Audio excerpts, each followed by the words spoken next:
Someone is sitting in the shade today, because someone planted a tree, a long time ago. It takes 20 years to build a reputation, and 5 minutes to ruin it. If you think about that, you'll do things differently. Chains of habit are too light to be felt, until they are too heavy to be broken. Risk comes from not knowing what you're doing. Price is what you pay. Value is what you get.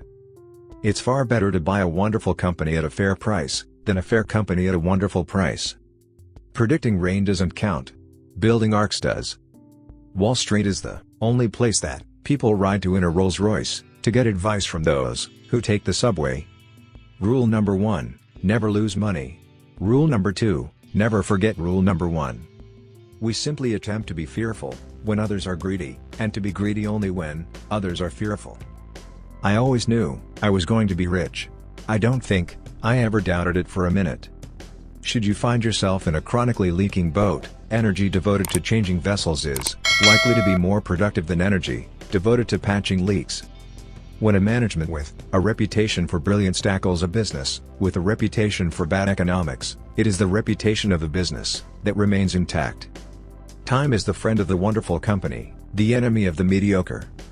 In the business world, the rearview mirror is always clearer than the windshield. Only buy something that you'd be perfectly happy to hold if the market shut down for 10 years.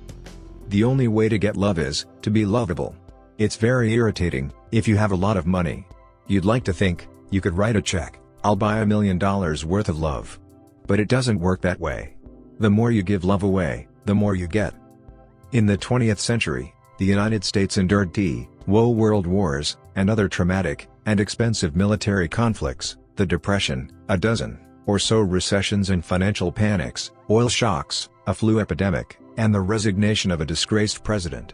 Yet the Dow rose from 66 to 11,497.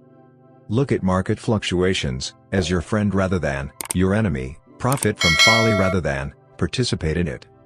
If past history was all there was to the game, the richest people would be librarians.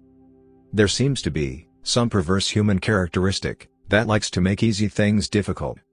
You only have to do a very few things right in your life, so long as you don't do too many things wrong. Wide diversification is only required when investors do not understand what they are doing. The first rule is not to lose. The second rule is not to forget the first rule. We enjoy the process far more than the proceeds. We always live in an uncertain world. What is certain is that the United States will go forward over time. The investor of today does not profit from yesterday's growth. Today people who hold cash equivalents feel comfortable. They shouldn't. They have opted for a terrible long-term asset, one that pays virtually nothing, and is certain to depreciate in value. Basically, when you get to my age, you'll really measure your success in life by how many of the people you want to have love you actually do love you. The smarter the journalists are, the better off society is.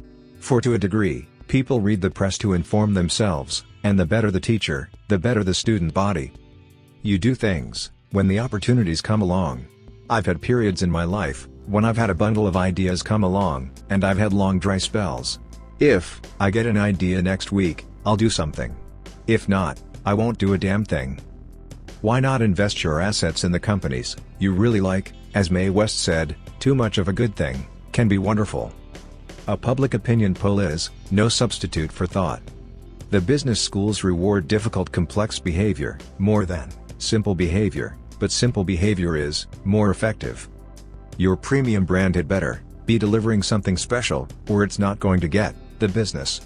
I think the most important factor in getting out of the recession actually is just the regenerative capacity of American capitalism. The rich are always going to say that, just give us more money, and we'll go out and spend more, and then it will all trickle down to the rest of you. But that has not worked the last 10 years, and I hope the American public is catching on. I am a huge bull on this country. We will not have a double-dip recession at all. I see our businesses coming back, almost across the board. There are 309 million people out there that are trying to improve their lot in life. And we've got a system that allows them to do it.